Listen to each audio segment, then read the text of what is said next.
हम लोग का लक्ष्य क्या है कि इस धन को हम जागृत करें। जो मेडला का क्षेत्र है, इसमें जो धन है ये 5 चैम्बर में भरे हैं।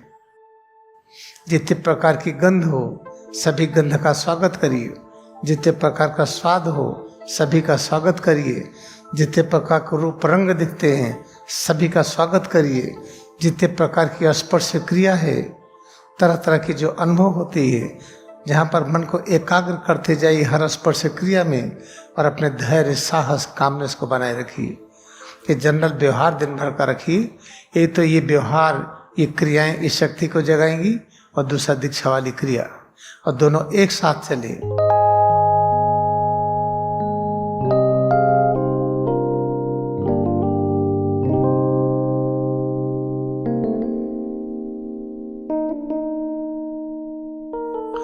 आप देखिए जो बच्चे जाते हैं लोअर केजी, अपर केजी, फिर प्राइमरी में, तो उनकी पढ़ाई सब पेरेंट्स करते हैं। इम्तहान आता है तो पेरेंट्स परेशान होते हैं, जबकि शिक्षा ऐसा है कि जब वो मिले तो हम आनंद में हो जाएं। अगर पेरेंट्स मना भी करें तो बच्चे रोने लगे कि नहीं हमें उसको जानना है, तो वर्तमान शिक्षा ये सिद्ध हो जाता है कि ये कष्टकारक है। इससे कितने भी बड़े इंजीनियर हो जाइए, डॉक्टर हो जाइए, प्रोफेसर हो जाइए, आपको वो सुख नहीं मिलता जिस सुख की तलाश कर रहे थे बचपन से। तो चूंकि हमें आवश्यकता है कि हम निरंतर आनंद में रहें, निर्भय रहें, शक्ति और ज्ञान से युक्त रहें। अधिकतर ये भूख बढ़ रही है, विशेष करके नए उम्र के लोगों में यह समझ आ गई है बाहर क्या हो रहा है, उनको समझने की सामर्थ्य बढ़ गई है। तो उनकी डिमांड हो गई है कि ऐसे सुख और शांति चाहिए जो नित्य नवीन हो। उस परंपरा पद्धति से चलने पर तो हुआ नहीं। तो बड़े से बड़े वैज्ञानिक को देखिए, केवल जेसी बोस छोड़ करके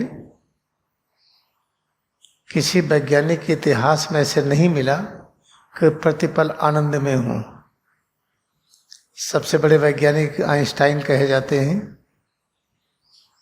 अंत में जीवन के अंतिम समय में बड़े दुखित, हम तो जीवन में कुछ किए ही नहीं, सब खाली हाथ जा रहे हैं। क्योंकि जब आदमी जाने लगता है ना, तब पता चलता है जो पढ़ाई की है, जो नौकरी की है, जो डिग्री की है, जो घर बनाए, जो बैंक बैलेंस किए, ये सब किए, वो सब तो अब छूट रहा है। जितने लोग के मित्र बनाए, वो सब जब परेशानी ज़्यादा बढ़ती है तो दूर हटते हैं। थोड़े समय तक समय देंगे फिर चले जाएंगे। और अगर कहीं आईसीयू में है, लाइफ सपोर्ट पर हैं, कल्पना करिए कि 2 महीने तक आईसीयू में पड़े हैं, फिर 2 महीने लाइफ सपोर्ट पर हैं, घर वाले, रिश्तेदार, मित्र लोग सब प्रार्थना करते हैं कि जल्दी जाएं। इस तरह से जो वर्तमान पढ़ाई है ये सब पाताल युग की पढ़ाई है।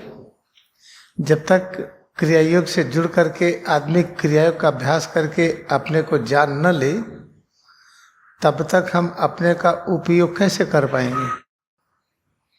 अपने का उपयोग करिए, उपयोग करके नई नई चीज़ों को बनाइए। तो टेक्निकल चीज़ें हुई, चलने के लिए बनाइए, कम समय में दूर तक चलने, देखने के लिए बनाइए, कैसे दूर तक देख लें, टेलीस्कोप, माइक्रोस्कोप, सुनने के लिए बनाइए, कैसे दूर तक सुन लें। लाख मशीनों का उपयोग करिए, तब भी एक ऐसी स्थिति आएगी कि हम असहाय अनुभव करेंगे कि अतीत नहीं देख पा रहे हैं और भविष्य नहीं पता है। इससे कुछ लोग ऐसे हैं जिनकी समझ बढ़ गई है, जो समझते हैं क्रिया योग विज्ञान क्या है।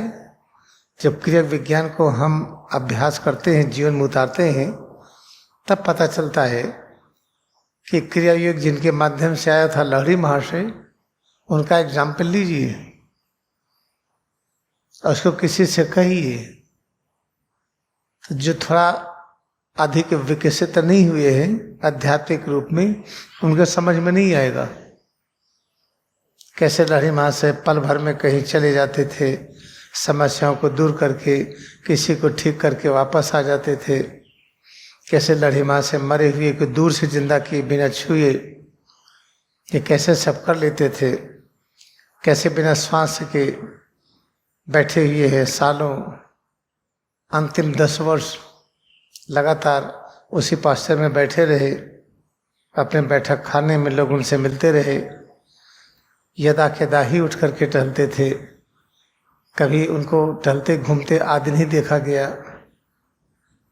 तो ऐसी स्थिति हो सकती है, ये किसके कारण हुई? वही विज्ञान है क्रियायोग।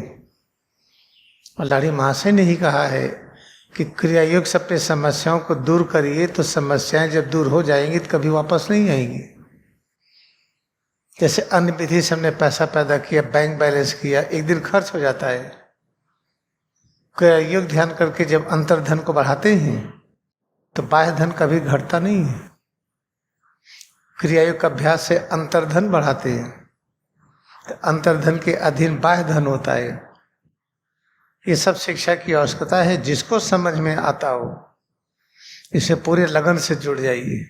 और याद रखिए, जब तक आप हाथ पैरों से, इस शरीर से हम सेवा कार्य में नहीं लगेंगे, इतना सेवा कार्य में लगी कि सिर से पैर की अंगुली तक इसमें तीव्र परिवर्तन अनुभव हो, जिसको कहते हैं पसीना आने लगा, दर्द होने लगा, चक्कर आने लगा, शरीर वाइब्रेट कर रही है, इस स्थिति तक आइए, फिर बैठ करके उसको अनुभव करिए। Now let us see, our aim is to awaken the hidden treasure. These are all riches. हम लोग का लक्ष्य क्या है कि इस धन को हम जागृत करें। जो मेडला का क्षेत्र है, इसमें जो धन है ये 5 चैम्बर में भरे हैं। एक चैम्बर है अन्नमय कोश, जिसमें ऊर्जा की तरंगे और परमाणुओं से संबंधित सारा ज्ञान है, शक्ति है, सब कुछ है। सबसे बाहर का आवरण। उसके नीचे वाला है वनस्पति जगत, उसके नीचे जंतु जगत, उसके नीचे मानव और उसके नीचे देवता। इसमें देखिए कहीं राक्षस का नहीं दिखाया गया है। अन्नमय कोश, प्राणमय कोश, मनोमय कोश, ज्ञानमय कोश, आनंदमय कोश। कहीं दुखमय कोश का स्थान नहीं है। जब हमें दुख लगता है ये माया है, स्वप्न है, दुख होता ही नहीं है। इन 5 को हम कैसे जागृत करें? 2 तरीका है। एक तो दीक्षा वाली क्रिया से बहुत तेज जागृत होते हैं। तो आपने रिचार्जिंग क्रिया, श्वास दर्शन किया, भ्रूमध्य दर्शन, कान बंद करके सुनने वाला, और दीक्षा वाली क्रिया, इससे बहुत तेज इनके अंदर की छिपी हुई शक्ति जगती है। लेकिन इसको हमेशा तो कर नहीं सकते हैं। फिर दिन में जैसे जितनी भी ऊर्जा की तरंगें, सूरज की किरणें हैं, ये गर्मी है, ठंडक है, हवा है, पानी है, ठोस है, जितने प्रकार के पेड़ पौधे हैं, जीव जंतु हैं, इन सबको देख करके एकदम पूज्य भाव में आ जाइए। इनको बहुत सम्मान दीजिए। गर्मी हो, पसीना हो रहा हो, इस अनुभूति को सम्मान दीजिए। हवा चल रही है या जाड़ा लग रही है या नहा रहे हैं, पानी का स्पर्श, बाह्य जगत में जो कुछ हम भासते हैं, जो कुछ हम देखते हैं, स्पर्श के माध्यम से जो अनुभव करते हैं, उसका इतना सम्मान करिए कि बहुत महान है। उसकी महिमा को हम व्यक्त नहीं कर सकते। सूरज के प्रकाश किरण के बारे में अनुसंधान कितने दिनों से हो रहा है। अभी प्रकाश क्या है, रहस्य है। तो प्रकाश के किरण का कितना गुण है, इसको देख करके खुश हो जाइए। गर्मी की अनुभूति, पसीना निकल रहा है, इस अनुभूति को पा करके एकदम खुश हो जाइए। इस तरह से बाहर के चीजें, आसमान, वायु, अग्नि, जल, ये ठोस पृथ्वी आदि, पेड़ पौधों से निकली हुई चीजें, वो जो कुछ जिससे हमारा इंटरेक्शन होता है, उसको पाकर के एकदम खुश हो जाइए। तो इस अभ्यास से भी यहाँ की जो शक्ति सो रही है, जगती है, उसको तो आप हमेशा कर सकते हैं। हमेशा आसमान को देखते खुश हो जाइए। हमेशा बादल जा रहे हैं, चिड़िया जा रही है, हवा है, पानी है, ये तो हमेशा है ना। इनको पाके हमेशा खुश रहिए। लेकिन सुबह शाम गहन अभ्यास क्रिया का, रिचार्जिंग के साथ दीक्षा वाली क्रिया तक जब करेंगे, ये शक्ति तीव्रता से जगती है। जैसे हमेशा हम कामनेस बनाए रखें। कामनेस क्या है? किसी को छोटा ना कहिए। किसी को आपने छोटा कहा, निंदा कहा, तो आपकी कामनेस घटेगी, आपकी शांति हटेगी। अपना धैर्य कम किया, कोई चीज कैसे होगा, नहीं होगा, धैर्य खो रहे हैं, तो ये यहाँ की शक्ति जगेगी नहीं। एक तो दीक्षा वाली क्रिया से जगती है, दूसरा अपने धैर्य को बनाए रखिए। कोई काम असंभव नहीं है, प्रयत्न जारी रखिए, अपने कामनेस शांति व्यवस्था में बने रहिए, तो यहाँ का ज्ञान जगेगा, यहाँ की शक्ति जगेगी।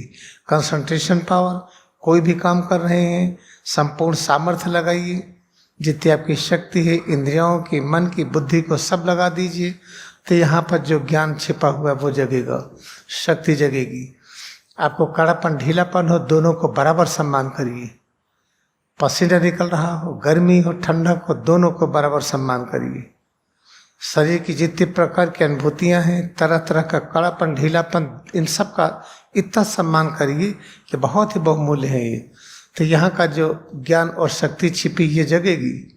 इसके बाद जितना आप चल फिर करके काम करेंगे, जितना इधर उधर से हिलेंगे डुलेंगे, काम करेंगे, हाथ पर हिलाएंगे, कोई भी सेवा करनी हो तो आलस से छोड़ करके जितनी जल्दी से तैयार होंगे, तो यहाँ की शक्ति जगेगी।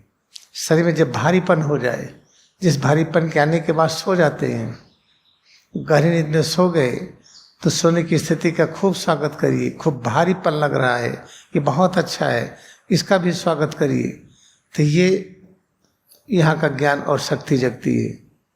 जितने प्रकार की गंध हो, सभी गंध का स्वागत करिए।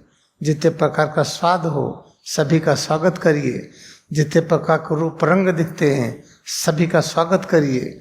जितने प्रकार की स्पर्श क्रिया है, तरह तरह की जो अनुभव होती है, जहाँ पर मन को एकाग्र करते जाइए हर स्पर्श क्रिया में, और अपने धैर्य, साहस, कामनेस को बनाए रखिए। ये जनरल व्यवहार दिन भर का रखिए। एक तो ये व्यवहार, ये क्रियाएं इस शक्ति को जगाएंगी, और दूसरा दीक्षा वाली क्रिया, और दोनों एक साथ चले, बहुत अच्छा असर होगा। अब आप रिचार्जिंग करेंगे। कभी कभी होता है कि कोई रिचार्जिंग नहीं कर पा रहा है, किसी प्रकार की दिक्कत है, कोई चिंता में न पड़िए, बैठ जाइए, कान बंद करके वाइब्रेशन सुनते ही भ्रूमध्य पर एकाग्र होइए, माथे के सामने देखते रहिए, श्वास दर्शन करते रहिए, सिर से पैर की उंगली तक अनुभूति करते रहिए। नहीं, किसी अनुभूति को आप सुख दुख न कहिए। ये है इम्पोर्टेंट आज का ये संदेश। अब आप अभ्यास करें, फिर प्रैक्टिस।